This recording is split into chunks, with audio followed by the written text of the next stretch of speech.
Holy mackerel. King Charles, you've got to get her off that royal website.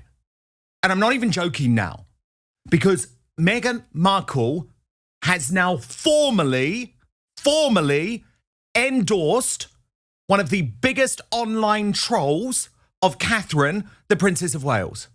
This is the care package to the notorious JTB. And trust me, Markle knows exactly what this man is all about. So we now have a ludicrous situation. Look, she's even using the royal cipher. We have a ludicrous situation where a former member of the royal family who claims to be all about online welfare is now backing one of the biggest internet trolls of Catherine, the Princess of Wales. This is unsustainable. And finally, it started to sneak out into the mainstream media, because you know I've been talking about this man for a very long time and how despicable he is. So this was the boast from the notorious JTB, which has stunned everyone because Meghan's front is just unbelievable. The Duchess sent me a gift. I am not exaggerating when I say this was nowhere on my 2026 bingo card. Not ours, mate, either. She's lost it. Completely stunned, completely grateful.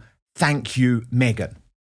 Now, as Harry's Meghan Spare put it, well, for years, Meghan has claimed she doesn't read social media and isn't aware of the conversations happening online about her. Yet somehow, she managed to find one of the most hateful anti-royal family accounts on X, send a gift, and include a personal handwritten note. Quite the miracle. This confirms what many suspected all along. Meghan knows exactly who is attacking William, Catherine, Charles, Camilla, and the royal family on her behalf as the Sussex Squad. The only difference is that now she's not just aware of it, she's rewarding it. That's not distance from online bullying. That's endorsement. Shame on you, Meghan. You're as disgusting as they get. And just a reminder, like, this is one of the posts that the notorious JTB recently endorsed. Look, being a future king and ending up with the uglier, less talented wife must be a gut punch. That was quite soon after Catherine emerged following her cancer battle.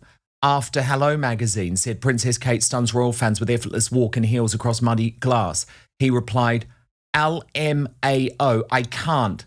They've really reduced her to a bimbo with heels. Now, credit to the Daily Mail, which has ignored this story for a long time in terms of Meghan Markle endorsing the Sussex Squad, but has run with the story. I will give them credit for this because we need the mainstream media on board exposing what we have been talking about for years in terms of Meghan Markle endorsing the Sussex Squad. Why do they keep ignoring the story? But in this article on the Mail Online, they wrote, within the past 6 months, JTB has endorsed creators calling out the Princess of Wales mediocrity and taking aim at the royal family while spending hundreds of dollars on products from As Ever, including over $200 on an order of wine. I mean, what a loser. When Meghan and Prince Harry celebrated 8 years of marriage on May the 19th, JTB reacted to the Duchess's previously unseen photograph of the couple sharing a kiss during their reception in a TikTok video. JTB said the black and white image is one of the sexiest wedding photos ever taken. In the clip that was captioned, the chemistry between Prince Harry and Meghan, Duchess of Sussex, is undeniable. You know these two are still setting off smoke alarms. On the same day, JTB reposted TikTok commentary about the mediocrity of the Princess of Wales in response to her visit to Reggio Emilia to learn about the Italian city's pioneering approach to early years development last month. The creator contrasted Catherine's advocacy efforts, including launching the Royal Foundation Centre for Early Childhood, with Meghan's No Child Lost to Social Media speech at the World Health Organization in Geneva. He said, the future queen made pasta and visited kindergarten children, but I really want to know why she hasn't addressed the UN in any capacity. Because she knows what it means to be royal. Okay? And trust me, the fact that she is royal and she doesn't back internet trolls means that she had thousands of people turning up on the streets of Italy. Meghan Markle had 10. But if you don't believe that this guy is actually an out-and-out troll, I want to show you, and I've covered this on the show before, but it's important I remind you because this guy is a troll. He's not a commentator, he is a troll. Look at what he said about my beloved Lady Colin Campbell. Talk about the corpse formerly known as Lady Colin Campbell, who speaks about Meghan and Harry with a level of rage that sounds like it's been fermenting since the 1800s. Every time she opens her mouth, You can practically hear the cobwebs shaking off her opinions. She was born Georgia Ariana Ziadi in Jamaica. Not British aristocracy, not palace-raised royalty, not a woman molded in the halls of Windsor. She grew up in a strict, old-world merchant family, then hauled herself to London chasing social status that never embraced her. That rejection grew roots in her personality. It sculpted the bitterness she weaponizes today. Bitter rot that she weaponizes against Meghan and Harry. That is the man who Meghan Markle is sending a handwritten note to. Get her off! Get her off the royal family website. I've had enough. Now, Hans did some good work on this. She posted, so Meghan, let me ask you a simple question. Are your children proud of you supporting a bully who has gone after Princess Catherine and the royal family? This bully has also targeted royal supporters, and you're sending care packages? Stop lecturing about anti-bullying and stop supporting them. And she juxtaposed that speech that the notorious JTB was speaking about with him opening, with that chief troll opening the care package. Watch. Is barely able to survive the bullying and predation of the online world and the dangers that these platforms bring. How is a child? So speak up. Demand better from the platforms shaping our children's lives. Be an example in your own social media use of how to be intentional in every moment that you like, that you comment, that you post, that you share. We could all universally agree on one thing. We want our children to be safe. Let our children look back at this moment and let them feel proud of us, that we chose something better for them and for us all. Well, royal YouTube sensation, according to Taz, is furious about this. She posted overnight, it's like Meghan's actively hitting the self-destruct button. This is only a fraction of the vile things this guy has said. He reminds me of Super Troll, Christopher Boozy, who later appeared on the Harry and Meghan Netflix show, proving they worked with him. And I'm delighted to say Tash joins me now. Oh my God. Like, yep. When are people going to wake up? She is endorsing the Sussex squad, but this is the biggest endorsement yet. Yeah, I mean, this isn't a guy who's been subtle about his attacks on the Prince and Princess of Wales. He hasn't been, this isn't someone that just slightly negative. I mean, he's pretty atrocious with his attacks. Lady Colin Campbell, Lady C, of course, but I've seen him write vile things to do with Brittany from the Royal News Network, from Angela Levin. So anybody that doesn't worship at the altar of Meghan is definitely someone that he will target at some point. And it's just unbelievable. I mean, many years ago, I can't remember how long ago it was, there was a moment where Harry and Meghan had called a troll, a really well-known troll called Henry's cousin. Now, you can be forgiven for thinking, you know what, once you could say it might have been a mistake, although this troll was so vile and so disgusting with their attacks that they did on people, against people's children, all sorts of things that everybody knew about them. You wouldn't even have to search deeply on Twitter to find this person, but Harry and Meghan didn't know about it, and they gave this person a personal phone call. Then, of course, more recently, you've got with Meghan going over to Australia, Zandy Sussex, the one that called herself the chief lieutenant. She's absolutely vile and horrific and has done so many attacks on the Princess of Wales. And she still may have been there, Tash. And she still may have been there. And then, of course, you've now got this guy. This is three separate attempts, three separate people that have proven that Meghan is not just aware of what the Sussex squad are doing, she is actively endorsing it. This is an encouragement to the rest of them to continue their vile, disgusting attacks. She is endorsing them, and she is also then endorsing their vile behavior to continue, encouraging others to follow suit in hope they might get a phone call, they might get a free ticket, they might be invited to the Invictus Games, they might get a care package. I mean, this is something else. This really is utterly disgusting. And I'm not shocked because we've known about it for some time, but I'm shocked that she has been so blatant about it. But of course, she is being blatant because she and Harry believe they're untouchable because the king still has not taken any action to remove them from that website. There's been no further discussions about Harry's dukedom being taken. So now they're emboldened. They have gone against everything that was decided at the Sandringham Agreement. They have gone against everything that they promised Queen Elizabeth they wouldn't do. And they are blatant about it. And yet still nothing seems to get done. But this is bullying. This is encouraging people to bully Catherine. It is.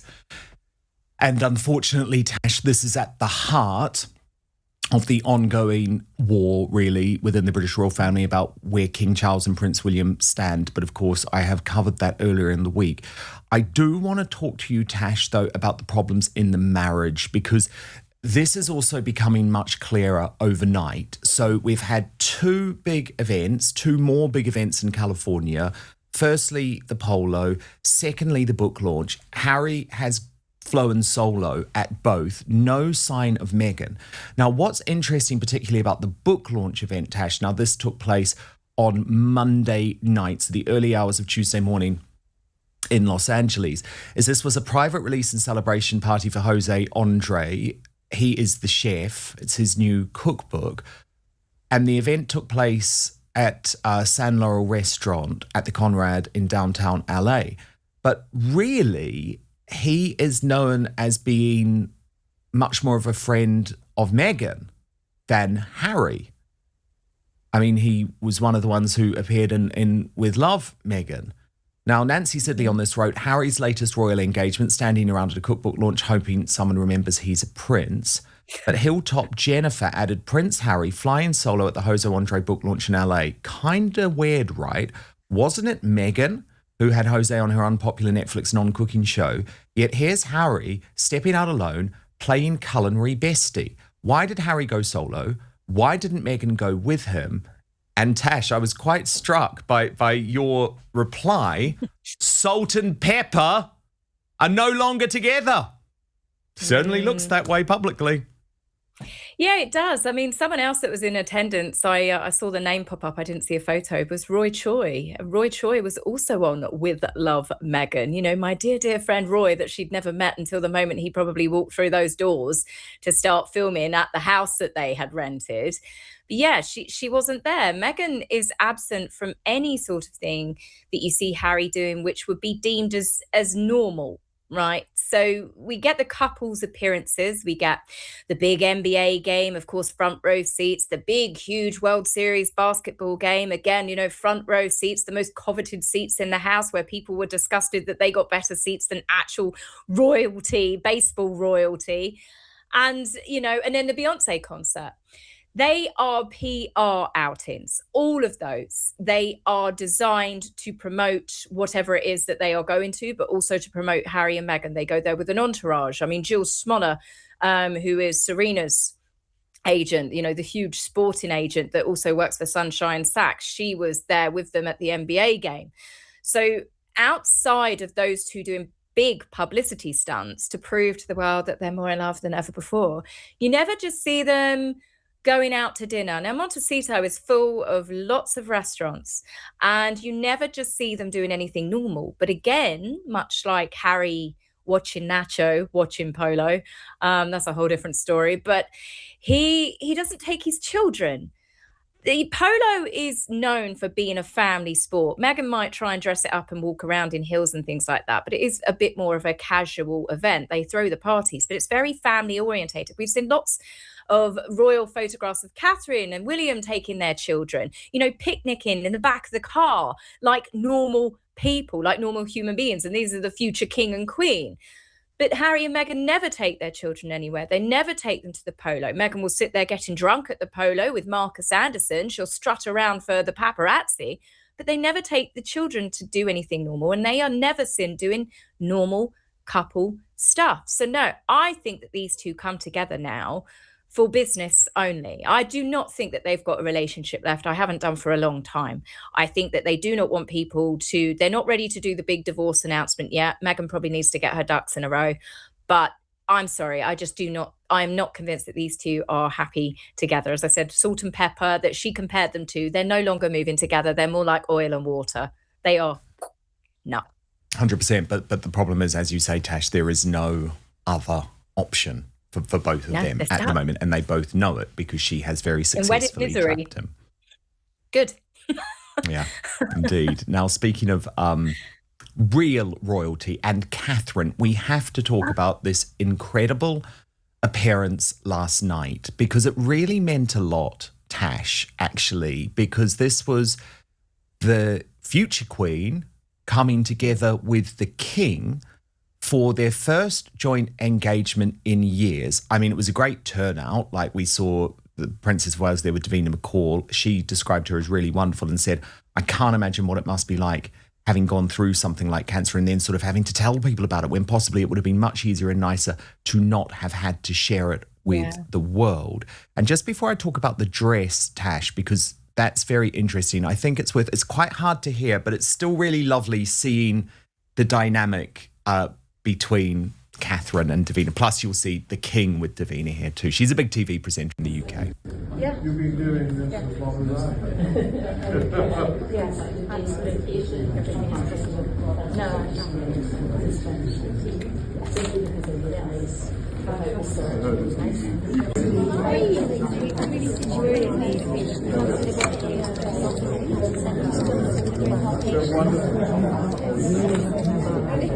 even funny, I was wondering if breaking breast cancer.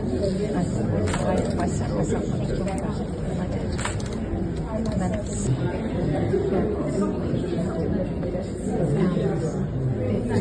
and that's why I was asking about how easy it is to have these conversations with the children. Yeah. How different it is to No, they will. He gave some good advice. good, yeah. He's good like that. Yeah. Very nice to meet you. Oh, she's just lovely. But so She's a was the sweetheart. dress. Yeah, so was the dress, Tash. Now, this is quite a dress. £1,785. Vintage inspired, but I love the meaning behind it because remember, this was Cancer Research UK's 125th anniversary, so a really, really important one. So I just want to take you through the meaning behind the dress from the Telegraph because they've really looked into it and it's lovely. So ever since the Princess of Wales shared her own cancer diagnosis, they write, she has shown compassion to others affected by the disease, whether through messages of support, visits to cancer hospitals or flowers sent to wards. But on Tuesday evening, she expressed that support in her most stylish way yet, opting for a tea dress dotted with tiny hearts in a bold shade of red for a reception marking the 125th anniversary of Cancer Research UK. The event also marked the Princess and King's first joint engagement since 2022. It was an outpouring of love in dress form. I just loved that phrase. I loved it.